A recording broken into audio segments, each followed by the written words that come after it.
Good day po sa inyong lahat. Yan. Today is March 9, 2023. Yan. At andito po tayo sa Balungaw, Pangasinan, kung saan andito po yung ating itinatayong poultry house na pagmamay-ari ni Sir Romanoff Peralta Sumilang. Ayan. So ito po yung 3,500 heads capacity. Ayan po. So dito po ako ngayon para kami po ay magbubuhos ng pangalawang pathway nung poultry house. Dahil bali merong merong tatlong pathway. Pathway na magsisilbing daanan kapag sila ay magpapakain, magpapainom at mag-harvest ng kanilang itlog at mga manok. Ayan. So tatlo po yung pathway. Ang poultry house po na ito ay yung typical na merong dalawang A-type frame and then dalawang D-type na frame. Yung D-type po, yun po yung kalahati, yung kadalasang dinideliver ko sa inyo. Yung mga na-deliver ko sa inyo, yung half, D-type po ang tawag doon. And then yung A-type naman, bali dalawang ganyan po na nagtalikudan. Yan, yun po yung tinatawag naming A-type kasi po parang letter A yung kanyang leg stand. Ayan, so ang typical na poultry house ay ganito po sa ginagawa namin. Ulitin ko, meron siyang dalawang A-type frame and sa gitna, and then meron siyang dalawang D-type sa side by side, sa dalawang gilid. Ayan. Tapos ang standard na sukat po nito, ang lapad po ay nasa standard 33 feet po. Loob-loob. Ayan. 33 feet po yung lapad niya. And then yung haba ay depende po sa capacity na gusto nyong gawin. Ayan. So in this case 3,456 yung actual na sukat nung actual na capacity nung poultry house. Meron po kaming ginawang 10 feet na parang pinagkabodega niya yung inislaban namin. Papakita ko mamaya. 10 feet po yan, and then para 33 yung lapad, so 10 by 33. Diyan po namin ikakarga yung mga egg classifier, yung magiging bodega na rin ng feeds, and then lalagyan rin po ng itlog pag sila ay nag-harvest. Ayan. Tapos yun pong bahay ng manok, 80 feet. So yung 80 feet po plus 10 feet, 90. So 33 by 90 feet yung actual na sukat nung manukan, yung poultry house. So yan po yung kakarga na ng 3,456 capacity. Yan. And then i-multiply po natin yan sa 310 pesos yung cost niya sa akin sa pangungontrata. Ayan. So multiply nyo po 3,456 heads times 310, kaya ano po yan, yung lalabas po dyan, yan po yung cost nung project ko rito, yung kontrata ko dito sa poultry house. Yan. So merong may malit rin na kikitain. Ayan. Tapos ang kagandahan po dito, nakakapagbigay po tayo ng trabaho. Ayan. So ang minimum po na ginagawa po natin kapag ganito ay 3,000 heads capacity. Opo. para mabawi po yung gastos dun sa slab. Kasi po hindi po siya nakakompute. Ayan. Pero kung sakaling 2,000 heads, iba po yung presyo. Pag-usapan na lang po natin if ever na gusto nyong magpagawa sa akin ng elevated poultry house. So ito po ay elevated siya ng parang 8 feet po ata, dahil ipinarehas po namin, inirequest po ni Sir Romano na i-level yung kanyang sahig dito sa pilapil. Yan, ito po yung nakikita nyo. Yan po. Daan po yan. Naka-level po dyan yung sahig. Yan. So, ang ganda rin ng kinalabasan. Yung nakikita nyo po mga poste-poste na po yan na nakaabang in 1 week from now, maglalagay na po kami ng trusses, mga girder. Ayan, dito po, ito po mga bakal yan. Ready na po yan. Pagka-layout po namin, dun po sa shop, yung welder ko, ginagawa na rin po niya. Ayan. So, para mabilis. Ayan. So, kailangang matapos na po ito dahil sa March 18 ay ili-layout na po namin yung pagagawa rin ni Attorney Sawit dyan sa Tarlac na ganitong capacity rin, 3,000 heads po yung kanilang starting na capacity. Ayan, so kailangang tapusin na. And then meron po akong susunod na project na 10,000 heads capacity naman na poultry house. Ayan, so medyo po, sunod-sunod po yung project. Ayan, blessing. Ayan, so thank you po. Maraming salamat po sa inyong pagtitiwala sa akin. Ayan. So gaya po ng sinasabi nyo, tulungan ko po kayo.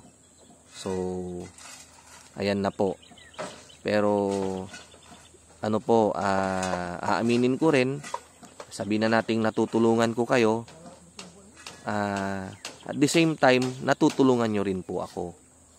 Ayan, so maraming salamat po. Ayan. So nagpre-prepare na po yung mga boys natin ng kanilang halo. Yan po, yun sila, naghahakot po sila ng buhangin. Ayan. Pinapaubos ko po yung buhangin dyan. Siya yung gagamitin naming pangbuhos dun sa pathway. Tapos may 3 pang poste na bubuhusan namin today. And then may matitirang isa na lang. Yan, so kahit bukas po ay pwede na kaming mag-trusses. Yan. So yan po, napakaganda pong tignan. Yan. Kaya nga lang po, medyo gaya ng sinasabi ko, mapuhunan lang po talaga tong ganitong negosyo natin sa umpisa. Kasi po, papagawa tayo ng poultry house, bibili tayo ng battery cages, tapos bibili rin tayo ng paitloging manok. So tiyagaan lang po talaga. Ang kagandahan lang po talaga nito, talagang mababawi naman po natin yung ating investment compared po sa mga naunang negosyo na pinasok ko, na talagang kung hindi break even, lugi pa, wala po tayong kita. So sayang lang yung pagod at pera natin. Ayan.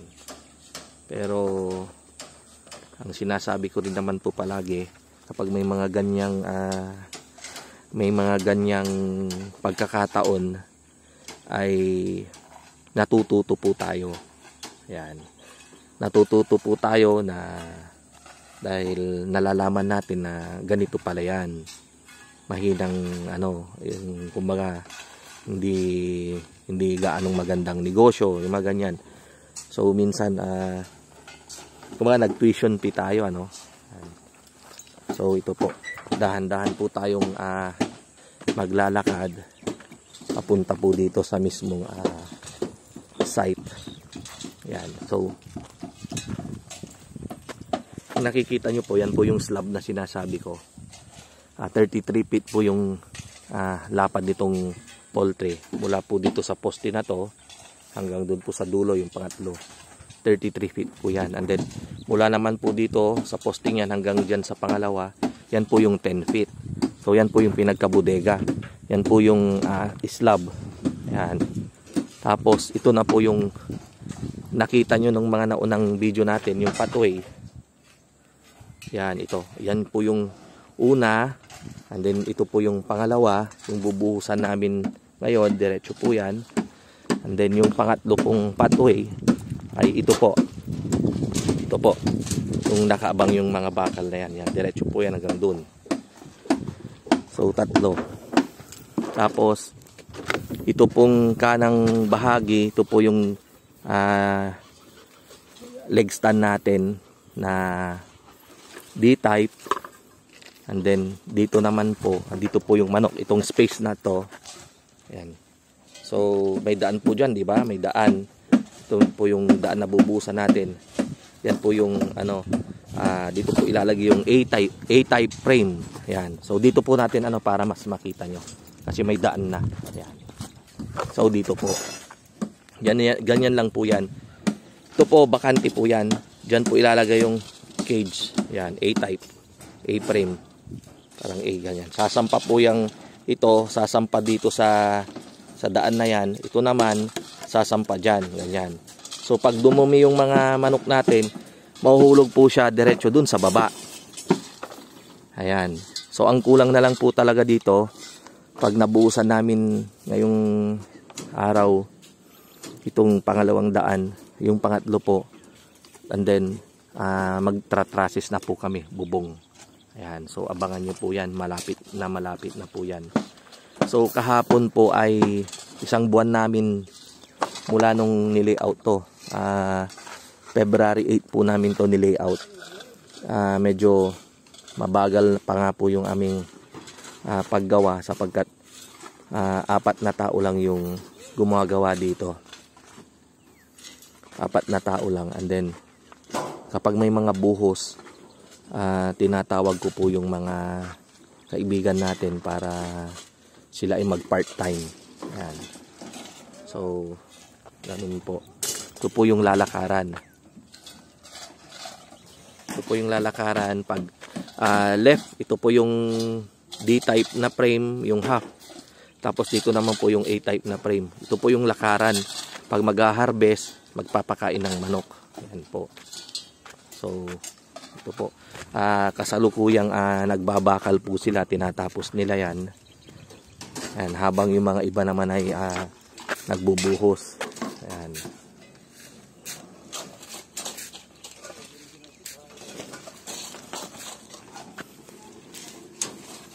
Doon po sa spacing, doon po sa mga gustong gumawa rin dyan, pwede rin naman kayo na po yung gumawa. Yung bakal na ginagamit natin dito ay 10mm at saka 12mm.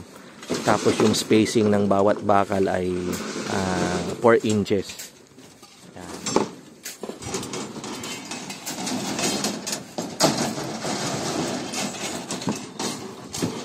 Yung daanan po natin ay 3 feet. 3 feet po ang lapad nito. So ito po, itong space po na to 4 feet. Diyan po yung D-type na frame. 4 plus 3 and then plus 8 yung space, yan yung A-frame. 3 ulit yung sa daanan and then isa pang 8 and then isang 3 daanan ulit tapos 4. So all in all 33 feet po yung sukat. So 33 feet.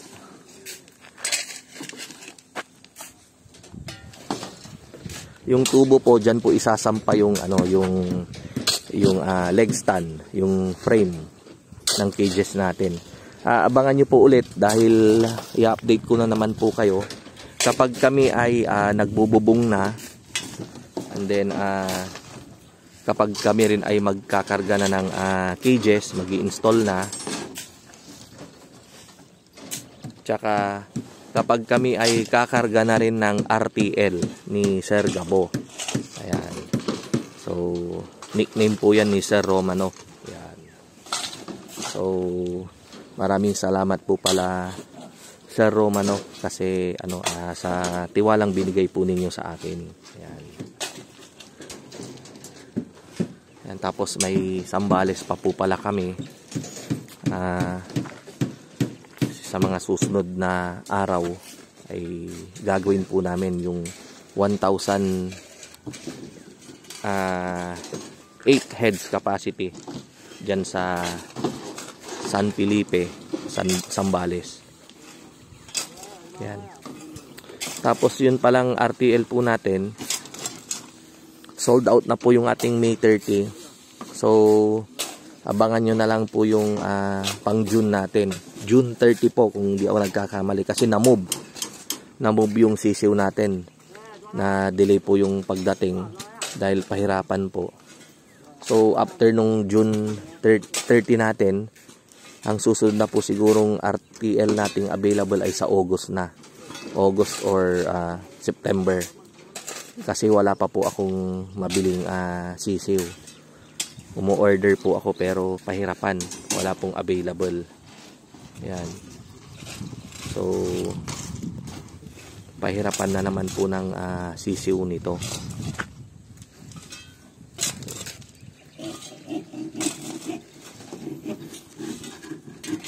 Medyo mainit po dito. Tiyagaan lang, tiyagaan. Kung walang tiyaga, walang nilaga. Yan.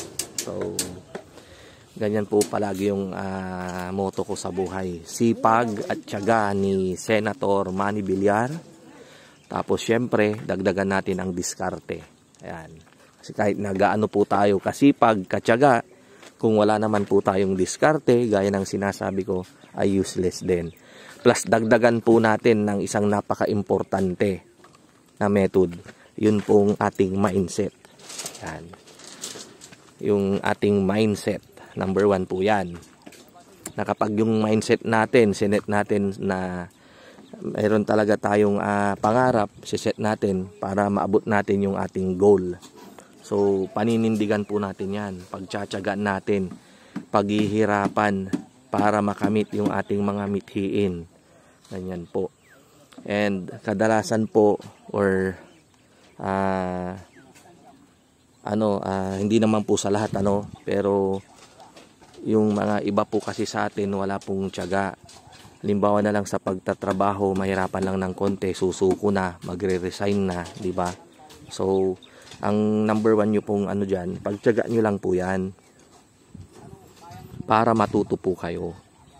Yan po talaga yung yan po talaga yung preparasyon, di ba? Hindi naman po kasi nakukuha sa isang ganun lang, isang snap, isang pitik, or sa isang magdamag lang, diba, yung pag-asenso natin. Matagal po yan. Yan. Kailangan muna nating gawin, diba, paghirapan, pagtiyagaan. Yan. So, sana po nabigyan ko na naman kayo ng karagdagang idea regarding po dito sa pagko-construct ng ganitong poultry house type, elevated. Okay. Kapag may mga katanungan pa po kayo regarding po sa video nating ito, comment nyo lang po dyan sa baba. At sa mga hindi pa po nagsusubscribe, yan, sana po i-click nyo na po yung subscribe button. Yan, para madagdagan po yung ating subscriber. Tapos, Pedro, halika saglit lang. Hawakan mo tong camera natin. Yan, ito po si Pedro. Yan po si Peter. Shout out, Peter. Shout out mo yung mga natin dyan. Si, anong pangalan nun? Yung Tagalapas. Si Sir, si Sir Cesar. Nakausap mo dun sa farm sa Doyong, di ba? Hawakan mo to. Sandali lang. Papakita ko lang kasi itong t-shirt natin. Ayan. I-video mo lang ako dito. Ito po yung t-shirt. Ito po yung t-shirt ng Mang Mags. Kaya lang, nagpagawa lang po ako ng sample. May problema po yung spelling ng Mang Mags niya. Instead na Z, letter S po yung nalagay nila. So, papapalitan ko po yan. And then, ang gagawin ko po, sisikapin ko pong yung mga nagpabook ng April 16, May 30 at saka yung magpapabook po ng January 30. Sikapin ko pong mabigyan po kayo ng tag-iisa nito. Ayan. So thank you po, thank you. Ayan. God bless po. Mabuhay po tayong lahat.